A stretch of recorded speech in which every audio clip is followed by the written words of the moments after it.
السلام عليكم، معكم سارة في المطبخ. اليوم بدنا نعمل بطاطا بالكزبرة والثوم والحامض. أكلة كتير سهلة بتنفع للغدا وللعشاء كمان. مكونات بسيطة ومتوفرة بكل بيت. عندي هون 4 حبات من البطاطا متوسطة الحجم بوزن كيلوغرام تقريبا. طبعا انتو فيكن تضاعفوا الوزن حسب الرغبة. بدي أقشرها وغسلها منيح وقطعها أصابع، ما تكون كتير رقيقة ولا تكون كتير سميكة. وانتو فيكن تقطعوها مكعبات إذا بدكن أو بأي شكل انتو بترغبوا. بهيدي السماكة حكمل تقطيع كل القطع الباقية. وهلأ بعد ما خلصت القطع حملحن شوي وبنحطهم بزيت حامي للقلي. بنقليهم بالطريقة اللي نحن بنقلي فيها. أنا ما بحركن لحتى يبلشوا يجمدوا شوي، ما يكونوا كتير طرايا مشان ما يخبصوا جوا بعضن.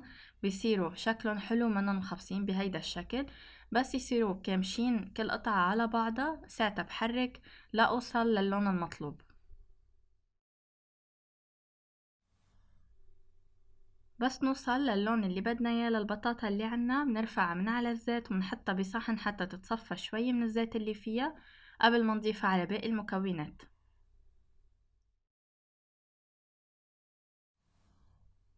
وهيدي الكمية اللي طلعت معي. وبالوقت هلأ اللي كنا عم نقلي فيه البطاطا بدنا نكون محضرين 7 حصوص توم مهروسين، باقة كزبرة مفرومة بنضيفها بالتدريج، ملعقة صغيرة كزبرة يابسة، نص ملعقة صغيرة فلفل أحمر حلو أو بابريكا، وعصير حامضتين.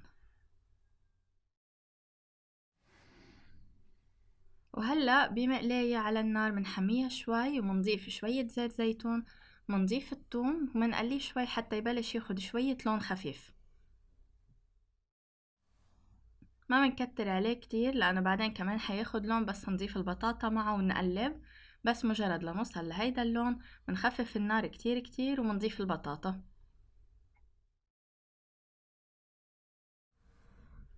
دغري منضيف عليهم البهارات والكزبرة وبعدها عصير الحامض كمان، ومنقلبن على نار كتير خفيفة. وفينا كمان نطفي النار حسب الرغبة لحتى يمتزجوا المكونات بشكل كامل.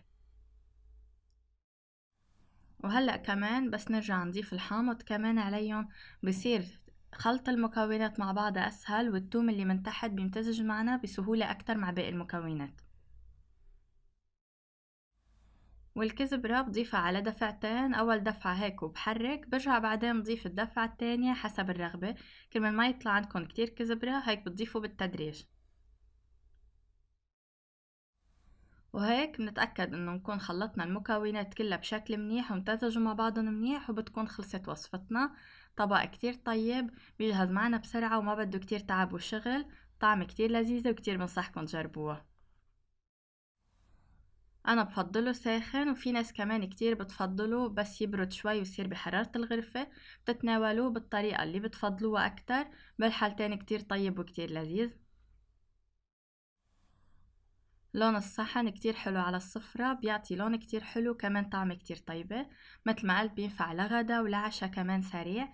كتير بنصحكن تجربوه وتعطوني رأيكم فيه. ان شاء الله تكون عجبتكن الوصفة. صحتين وهنا.